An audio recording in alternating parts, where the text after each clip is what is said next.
जब भी ओपीडी में आपके पास मरीज एलएफटी की ऐसी रिपोर्ट लेकर आता है जिसमें एएलपी बढ़ा हुआ होता है, तो सबसे पहली चीज आप सोचते हैं मरीज को कि भैया इसको कहीं कोलेस्टेटिक पैटर्न ऑफ लिवर इंजरी तो नहीं हुआ है। पर आप समझते हैं कि एलपी जो होता है वो लिवर के लिए स्पेसिफिक नहीं है, तो आप उसकी जीजीटी का लेवल करवाते हैं। अब मान लीजिए जीजीटी का लेवल भी बढ़ा आ गया।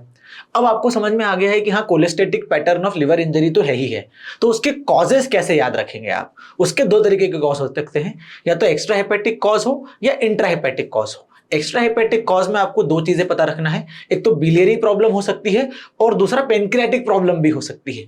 और फिर अगर इंट्रा हेपेटिक में आते हैं तो इंट्रा हेपेटिक में आपको तीन मेजर चीजें तो याद रखना है, वो है ऑब्स्ट्रक्टिव कॉज, इन्फेक्टिव कॉज और टॉक्सिक कॉज।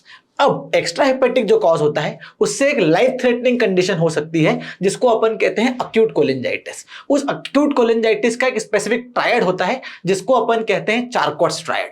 अब कमेंट बॉक्स में लिखकर बताओ कि चारकोट्स ट्रायड में तीन एंटाइटिस क्या क्या है।